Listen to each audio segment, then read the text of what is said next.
Hello, everyone, and welcome to episode 2 of the Stronger Than Reason podcast. And as you might tell by looking at this green field that we have here and the CD sitting upon it, those of you who are listening in podcast, you're not seeing anything, but I'll describe it for you.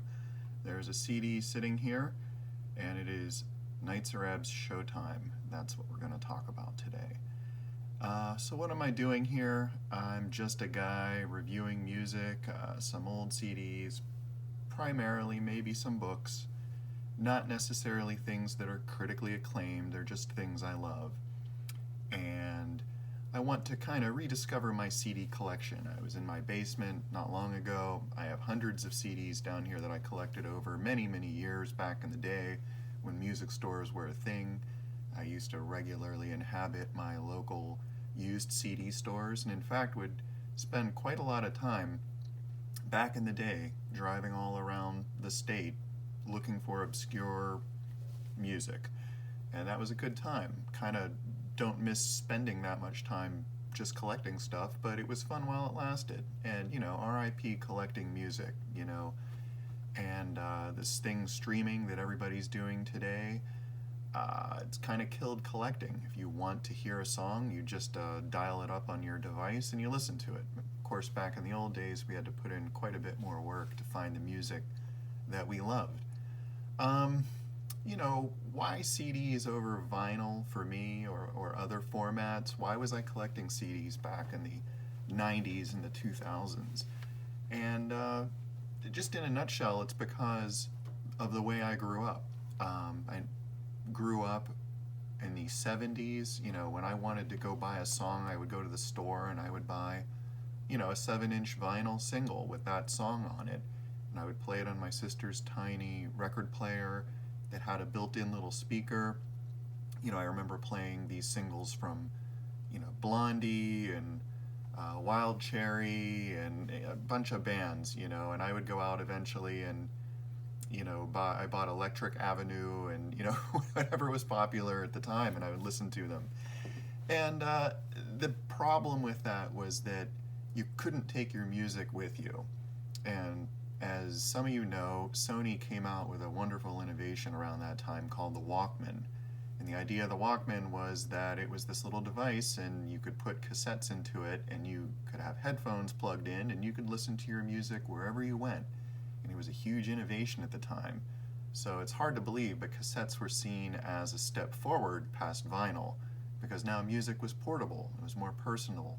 You could take it with you on the train or the bus or in your car, wherever you were. So as a kid going into my teen years, I was collecting cassettes.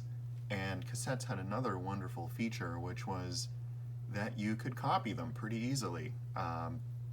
Yes, long in the days before internet piracy, there was cassette piracy. And, there were campaigns from the music industry saying that home taping was killing the music industry, when actually it was the music industry killing the music industry. But we can talk more about that later.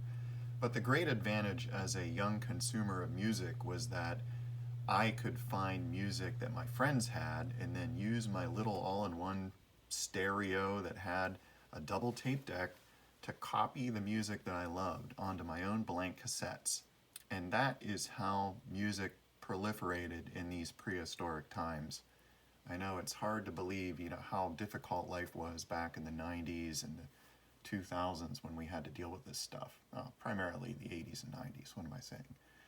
So yeah, that was my world for many years, and what happened around 1990 or so is that CDs came out.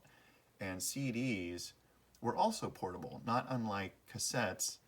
And the great advantage was the sound quality. So finally, you could hear the music the way the artist intended. We were able to record music with such digital exactitude that we could faithfully recreate the sound. There was none of this second, third, fourth generation cassette tape hiss that you had to deal with. You were getting the full range of sound from that original recording. So that was the great marketing pitch that was given to us. So all of us music nerds dutifully went out and repurchased all of the music that we had already bought on vinyl and cassette now on CD. And I guess just the way things were going, I got stuck in that era of CDs.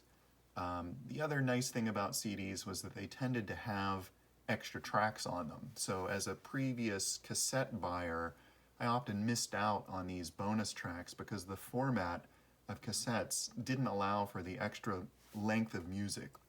You could only just fit so much on a cassette before it got too thin and broke, which happened all the time with, the equipment I was using. And I'm sure many of us remember winding up broken tapes using a pencil by sticking it in the little hole there and spinning it around and then taping it together very carefully.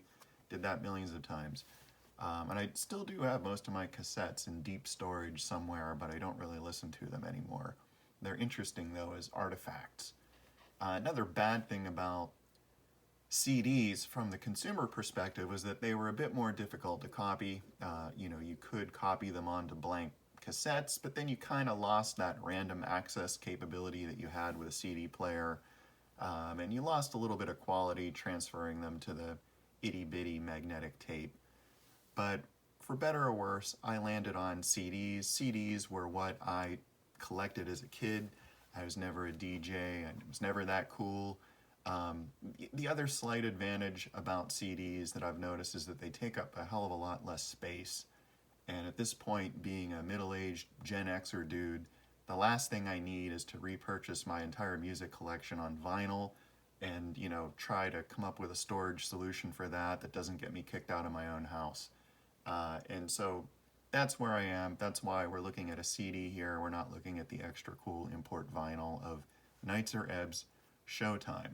So anyway, that's enough about CDs. Let's talk about this album. So first of all, I need to address the elephant in the room, which is the name, Nitzer Ebb. What does it mean? The band tells us that it means absolutely nothing. When they were trying to come up with a cool name, they threw a bunch of syllables into a hat and pulled them out at random. They wanted it to sound vaguely Germanic. They came out with Nitzer Ebb, and they say it means absolutely nothing. Just sounds cool. Fair enough. When I was a kid growing up, we called it Nitzer Ebb. Why did we do that? Well, we weren't trying to diss the band or anything. It was just that we had never heard it pronounced before. And again, this is the ancient pre-internet days where we couldn't just bring up a YouTube interview of the band saying their own name. All we had really were these liner notes that came with the disc itself, with the album itself. And, unlike some bands like KMFDM, Nitzer Ebb never really says their own name on their songs. So to us, to our American eyes, it looked like it should be pronounced Nitzer Ebb. That's how we pronounced it, and that's how I pronounced it for decades. But on this podcast, I'm older, I'm wiser. I've listened to those YouTube interviews with the band, and I know how they pronounce it. I know they don't care how it's pronounced either, but I will pronounce it the way I think that they prefer, because we all deserve the right to, be addressed in the way that we choose to be addressed, and I'm down with that. So, Nitzer Ebb, that's the name. When was the first time I ever heard this particular album? I have to say, this is the first Nitzer Ebb I ever heard. And I think what happened was I copied the tape from a friend. It's probably the same friend I mentioned in the previous episode. He's still my friend, still turning me on to all sorts of new music, still has that important role in my life. So I think I copied it from him, and if I'm not mistaken, Skinny Puppy's Cleanse, Fold, and Manipulate was on the other side of that tape, which is quite that's not a pairing that really makes any kind of sense. But, I didn't really try to do that artistically. It was whatever was available at the time. But he said, yeah, you might like this Nitzer Ebb thing. And I remember putting it on, and it was just all aggressive beats and like chanting. And I thought it was pretty weird. There was really no singing. But two things really stood out about this band right away. One were the arrangements were just very minimalistic. So it was really focused on beats and the bass. And as a listener, I really love that. So I mentioned before, like, I'm a drummer, I'm really interested in beats and the rhythm of the song and the energy that that brings. The other thing that was really interesting were Doug's vocals. Douglas McCarthy is the primary vocalist for this band. The other fellow in the band who's been the ongoing member is Bon Harris, and he does some vocals as well. They both have really interesting voices. Doug is the one who sings most of the songs, and his voice is just it's outstanding. It's just ridiculous. He has such a unique voice, such a powerful voice. He sounds like a crazy drill instructor in a way, and especially on the previous albums where the songs were a lot more repetitive. There was more like, chanting going on, as you know, if you've ever heard Join in the Chant. But even some of their other songs, the lyrics were very chant-oriented, where maybe Doug probably wrote down a half a dozen random phrases and just shouted them at the top of his lungs over and over throughout the song. So, yeah, interesting. The voice really pulls you in, and that combination of Bond's arrangements and instrumentation with Doug's vocals, it was a winner for me. It was amazing. So they'd released a few albums by this point. Showtime was released in 1990, and that's probably right around the time I heard it. They had a few albums out. Their earliest album that's out today is called Basic Pain Procedure. I don't even know that that was a thing back in the day, because I didn't hear of it until about 3 or 4 years ago. Maybe I'm clueless. I don't know. Maybe it was on vinyl or something, much harder to get back then, but I honestly never recalled hearing about that before. But it's a live album of mostly songs you've never heard before that only sort of kind of sounds like what I think Nitzer Ebb sounds like. So it's a curiosity, but the recording, in my opinion, is not that great from what I've heard, but it's definitely a thing.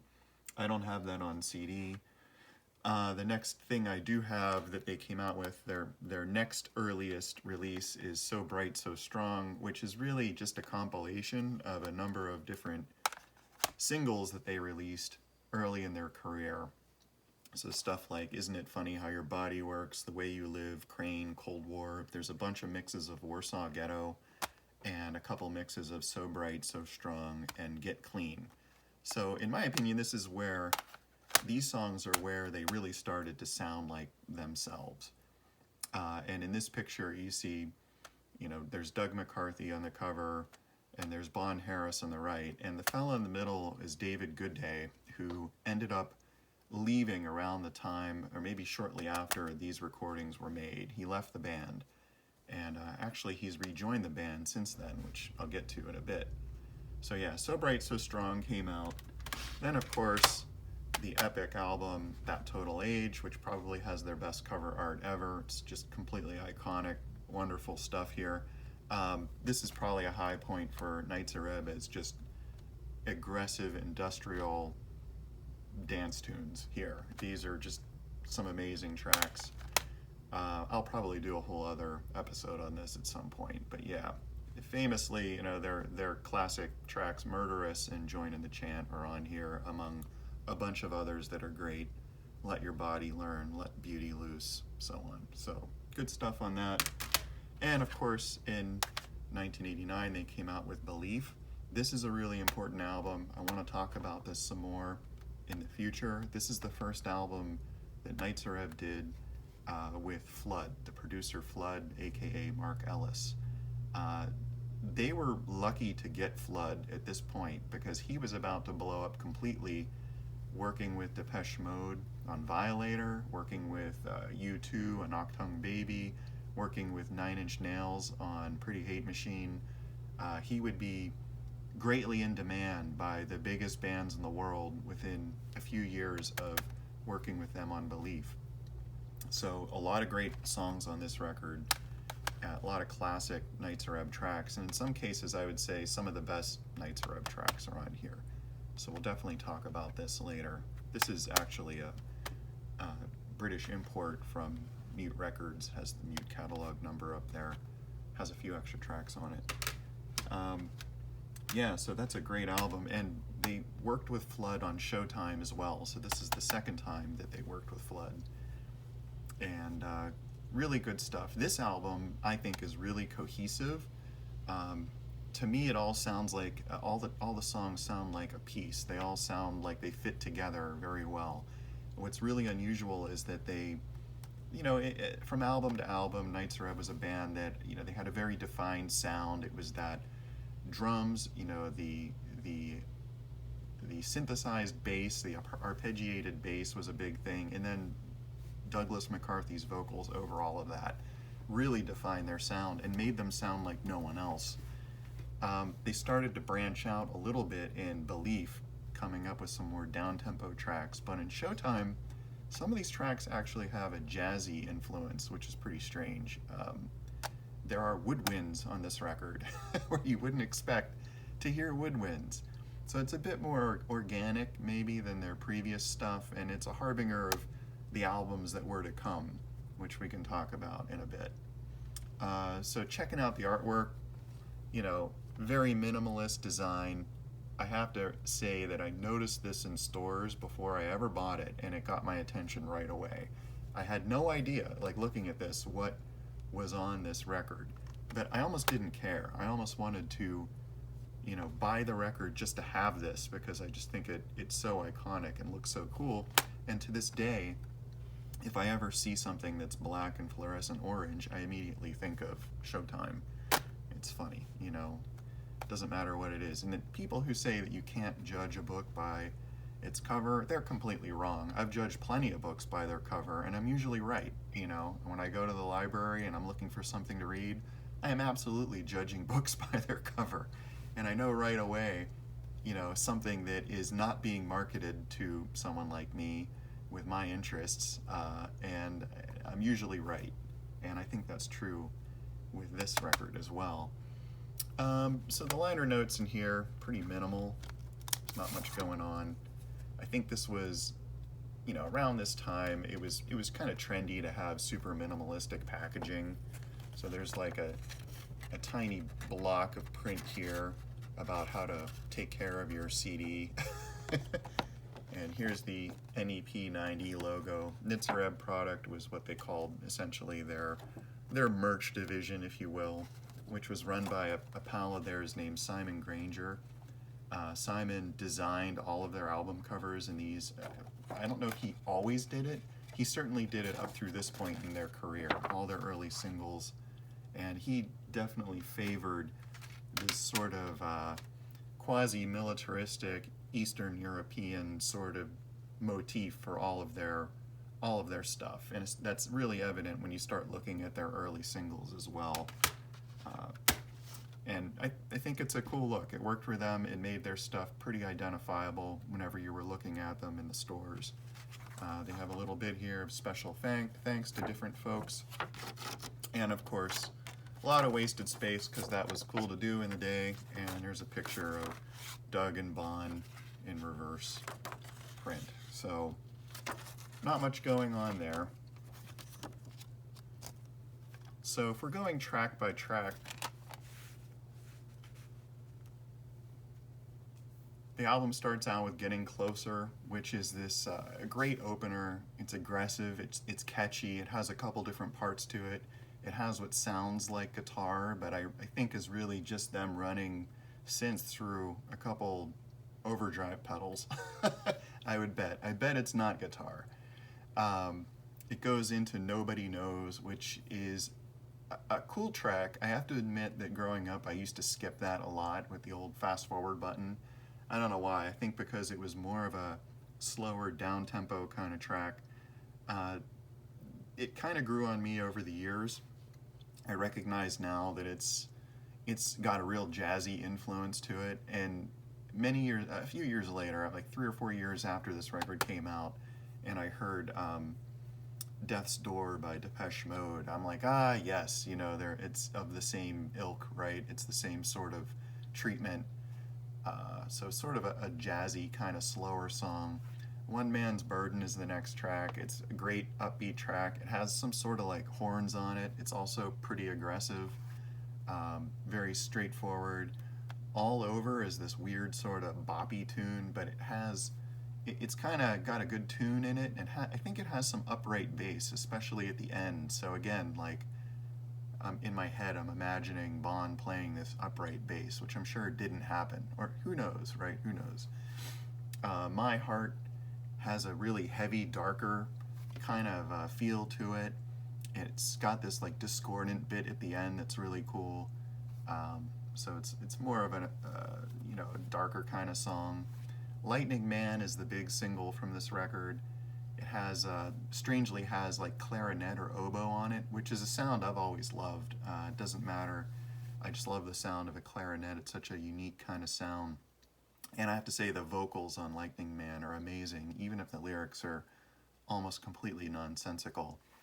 Rope is a tune that's kind of a slower song. Good song, like sort of nondescript in my mind compared to like Hold On, which is very catchy. It has this like really syncopated rhythm, kind of sort of poppy song, but it sticks in your head for a while. That leaves Fun to Be Had, which is just more of this good old Nitzer Ebb chanting nonsense. It's an obvious dance track, and it was remixed out the wazoo. It's not really my favorite, but it's a popular song, and a lot of their fans dig it by evidence of looking at YouTube and the number of people that sing along to it. So that's the album itself. Just 9 tracks, fairly short for an album. There were a ton of singles for this, and you can see all the singles and the formats. They have different arrangements of songs, depending on whether it was a 7-inch or 12-inch or the alternate 12-inch or the special really exclusive 12-inch or the CD or the cassette or whatever. There's a million versions of the singles for this album. But the main single tracks that were remixed were Lightning Man and Fun to Be Had and Getting Closer. And I should note that Pylon Records came out with a special expanded version of Showtime a few years ago. It's a 2-disc set. I don't know if this is just CD only or if this is out on vinyl also. I have no idea. But you can see it just has a million tracks on it, almost every remix. I'm sure this isn't even every remix because there were so many remixes done in all the different formats. There's no way, I can tell right away that this isn't all the remixes. So some of these remixes were done by like George Clinton, P-Funk fame, Renegade Soundwave, which were sort of another industrial band around at the time. I think the Dust Brothers also did some of these remixes. They were, the guys who ended up, producing the BC Boys' Paul's Boutique album. So some pretty good remixers going on there.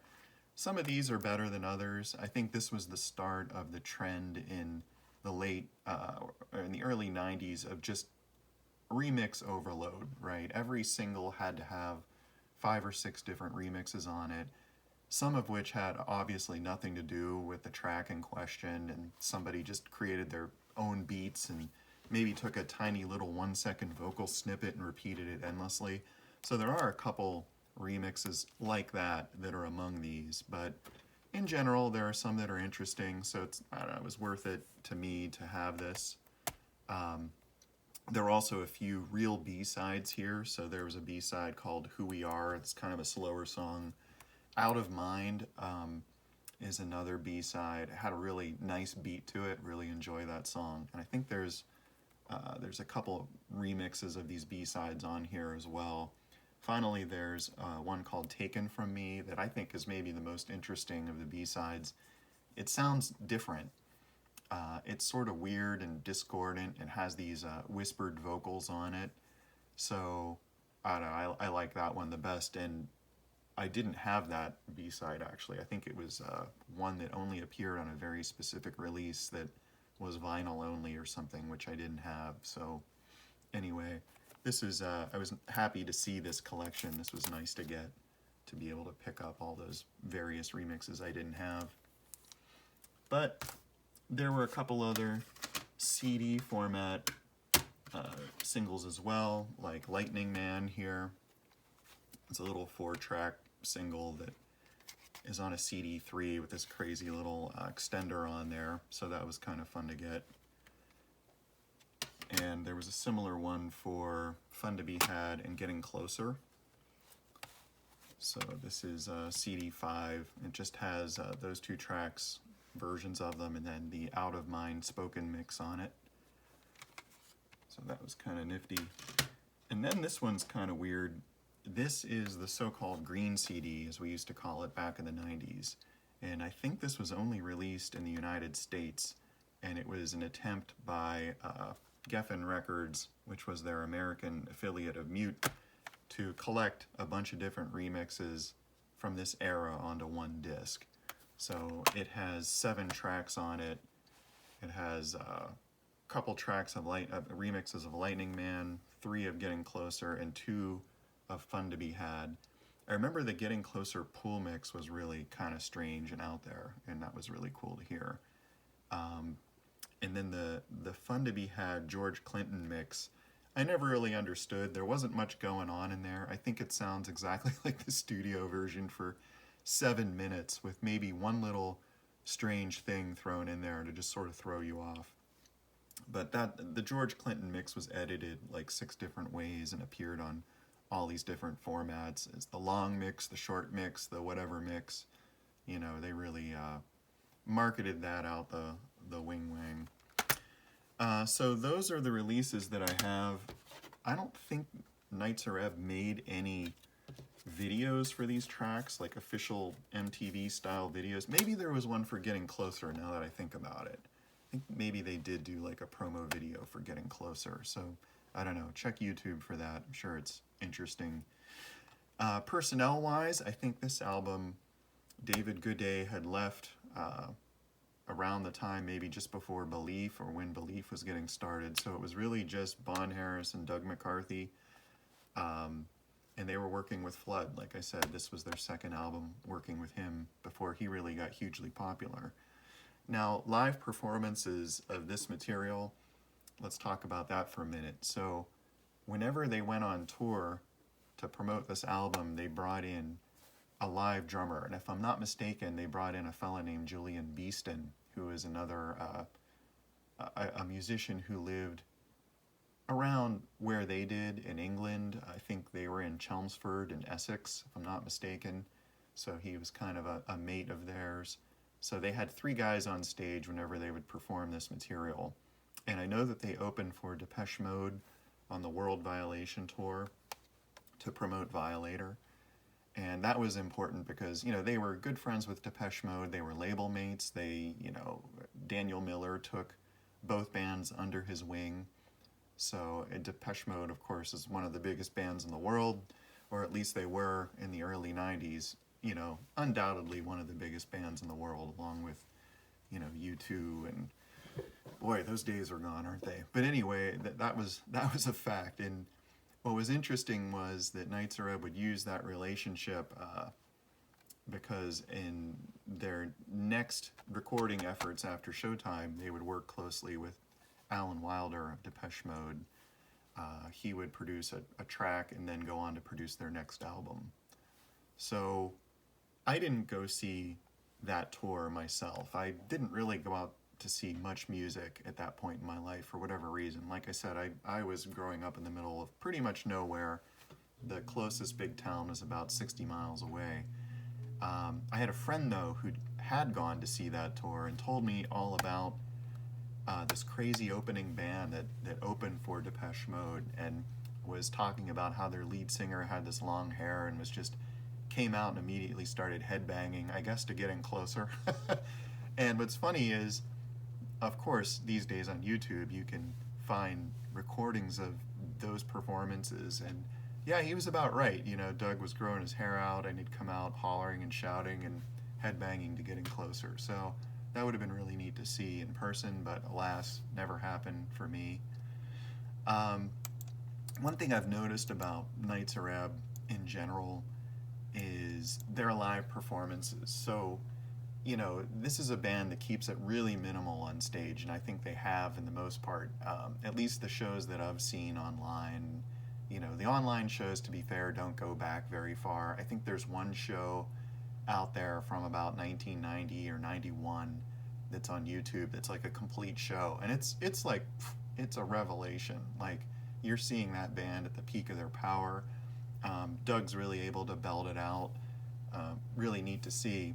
And they basically had like 2 drum sets on stage. So Doug has a job. He's up there singing, right? So the other guys in the band are either sort of playing along on drums or maybe not doing much. I don't know. Like, it bugs me, I guess, sometimes. This is my own personal thing. When there's just a guy on stage who's just dancing. Like, what the hell are you doing? Like, are you a musician or not? Like, play your instrument. And I'm not like pointing the finger at anybody in Nitzer Ebb. I think they're all like, in their own ways, they're all geniuses, you know, and definitely not pointing it at Bon Harris, who, as we'll see, is incredibly talented. And more about that in a minute. It's just that I wish they'd find more to do on stage, you know, that to really bring this music to life. Anyway, that's just my personal thing, whatever. You have to always sort of wonder about these bands that get on stage and just press play, you know, like, yeah, I'm gonna sing over to an iPod that's playing my music in the background. Like, that kind of live performance just sort of bugs me for some reason. And, you know, Nitzer Ebb may have been toying with that sort of arrangement for a few years there. But, you know, on the other hand, they bring a lot of energy. I'm not sure that anything they're doing on stage is really, I'm not convinced it's adding to the music so much as just being like part of the spectacle of the performance. But what the hell do I know? I don't know.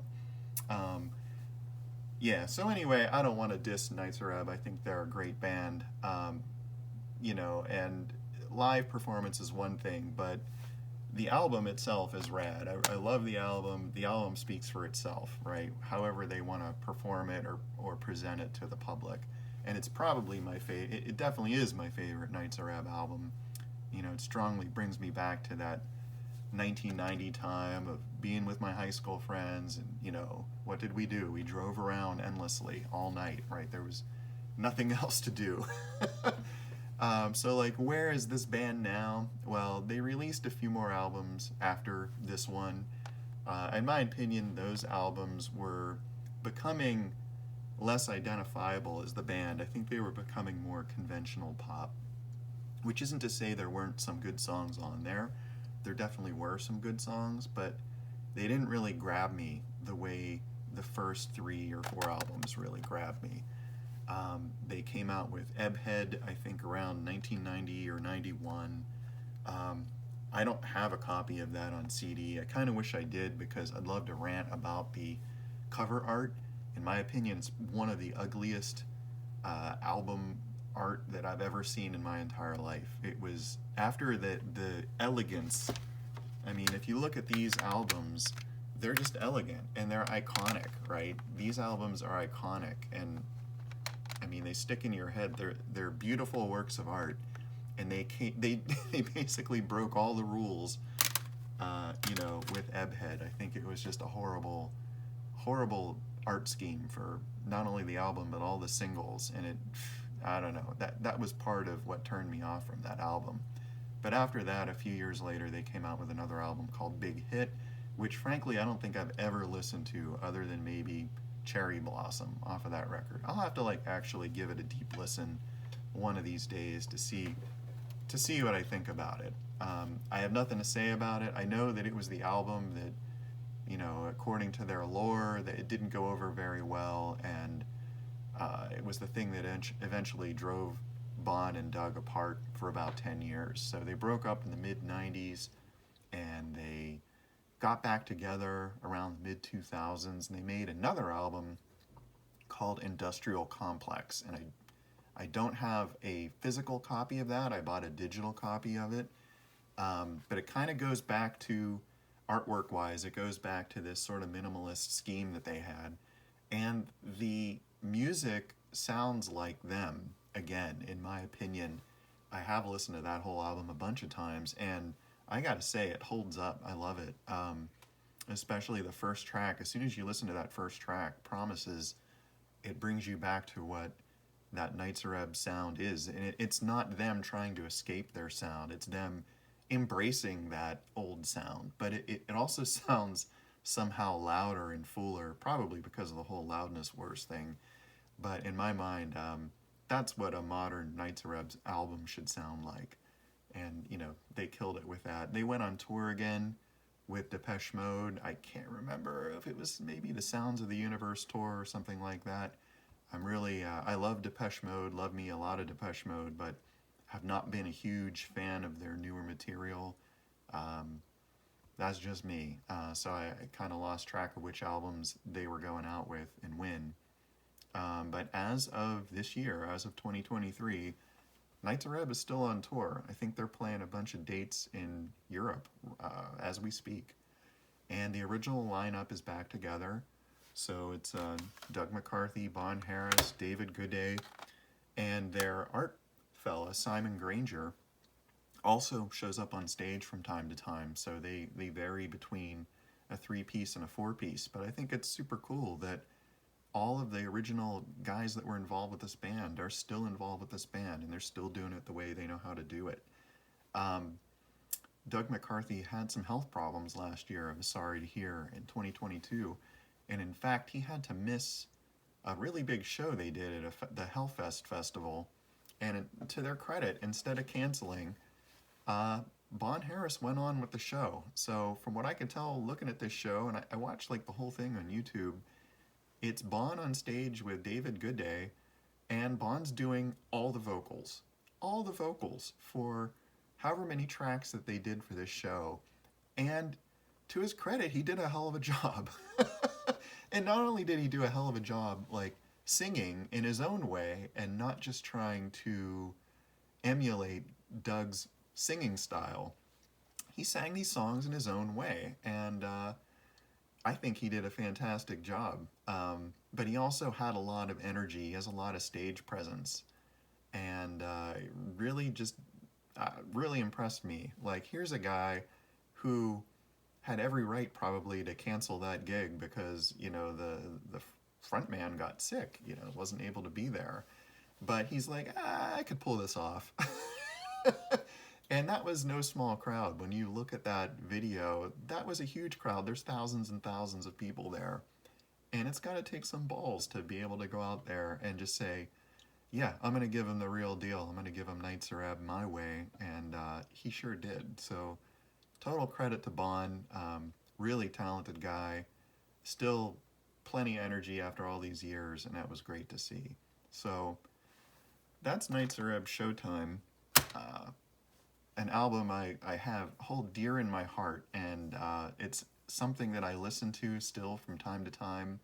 It's always in rotation. All of these albums that I'm talking to you about, I still play all the time.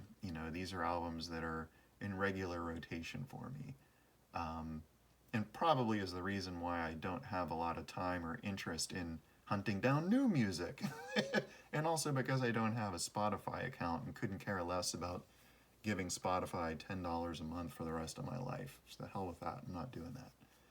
But anyway, I definitely love this album. I love it even more because I bought this expanded version that really lets you sink your teeth into a lot of the B-sides and the remixes and the extra cool stuff that I didn't hear for the last 30 years. So it kind of puts a new, fresh spin on that, which is cool. So that's it. Nitzer Ebb Showtime.